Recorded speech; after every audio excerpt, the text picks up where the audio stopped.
Battlefield 5 can take some time to get used to, especially if you're new to the franchise or dipping your toes back in after some time away. It's not the same beast as previous entries in the series, and features a lot of gameplay elements that are unique to this title. So, with that in mind, I thought it'd be worthwhile to throw together some tips to help you and your squad out in multiplayer.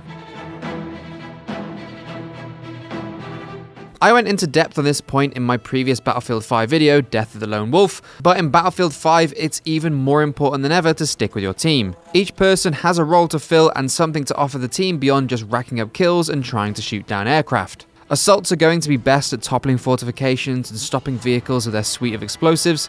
Medics are more efficient at reviving fallen teammates and can keep the health of their comrades topped up with bandages and first aid crates. Supports are best at building cover and defenses to establish a point of strength for the team, as well as supplying everyone with oh so valuable ammo and laying down blankets of suppressing fire with emplaced weapons and bipod mounted machine guns.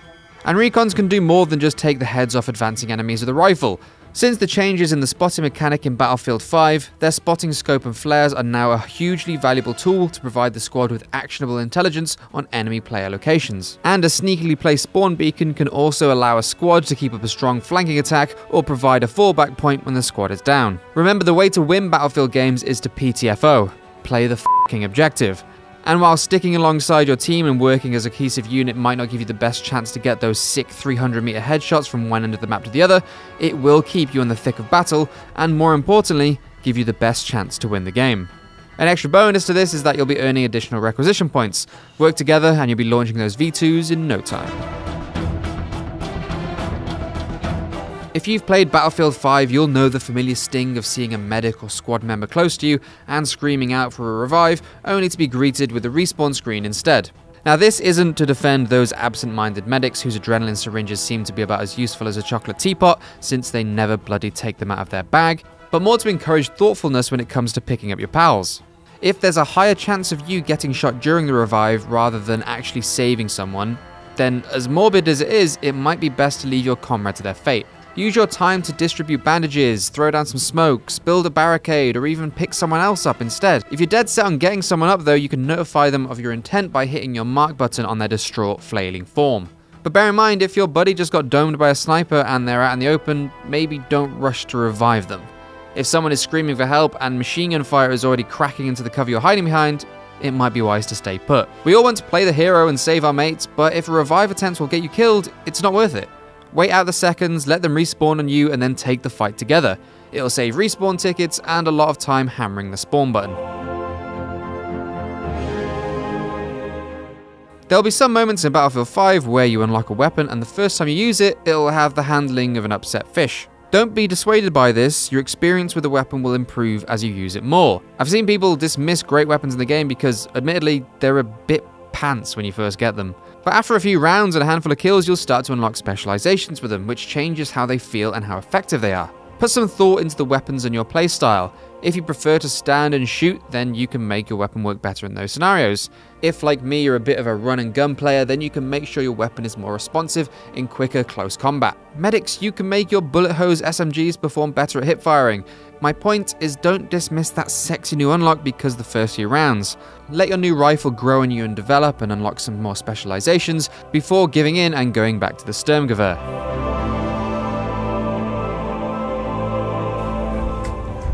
I believe in you. Fighting together is imperative on the battlefield, so being able to actually communicate effectively can turn a group of ragtag soldiers into a fighting force of arse kickers and flag takers. Believe me, I understand that actually using voice comms with random folk that you're playing with can be a little intimidating, and I know your parents probably said don't talk to strangers on the internet, but last time I checked, my mum was really shit at Battlefield, so I'm not taking her advice on this subject. Actually using your voice saves you the need to keep spamming the spot button on an enemy tank's location to try and draw attention to the steel beast. Instead, you'll be able to give clear and concise information. Where it is, where it's looking, if it has a top gunner, if it's taking damage, and so on and so on and so on. It seems obvious, but it's surprising how much I group up with a random squad and still feel a little isolated. But even if they're not talking back, sharing information that you have can help everyone out. If someone is getting flanked or about to enter a building full of enemy troops, let them know. We're not actually in a time of loose lips sink ships anymore. Chat to your squaddies. Not only will it help you work better as a team, but there's been some wonderful moments where I've made friends with that badass medic who dragged my ass up and got me back into the fight. If you expect your squad to fight and die for you, they're at least worth a hello, right? Vehicles don't feel like the game-changing tools they used to in previous Battlefield games. While I remember keeping an M1 Abrams alive for entire games in Battlefield 3, you have to be a bit more tactical with tanks and planes in Battlefield 5. Tanks really need a little support from the folk trudging through the trenches alongside them. With their turret turn speed being as slow as it is, covered gunners having limited firing arcs, and top gunners basically sitting in a chair that says, "Shoot here." Being a good teammate can really keep your team's engines running by being the soldier that keeps the enemy's heads down. If your tanks are taking Panzerschreck shots to the sides, then try to push the cheeky assaults firing them. If you've spotted mines on the ground, then disarm them with grenades or gunshots. If your squad vehicle is taking fire, spawn on it as a support and give it a little touch-up. Or even if your bombers in the sky are taking flak fire or are struggling against dogfighting Spitfires, do your best to disable any ground guns or enemy planes that are harassing your larger aircraft. Helpful infantry can really keep those ace pilots and tank drivers ticking along, which means that they can in turn help you out by crunching armor and leveling buildings filled with enemies. Hopefully they return the favor next round once you manage to actually get a turn in the cockpit. So those are a few tips that should help you wage a more effective war in Battlefield 5. I'm by no means the best squad leader out there, so if you have any pro tips of your own that you want to share, feel free to drop them in the comment section below or find me on Twitter @IrregularDave. And if you ever see me on the battlefield, I'd appreciate it if you kept me topped up with ammo and didn't laugh at my awful flying skills. Thanks. Soldiers, we have lost objective Baker.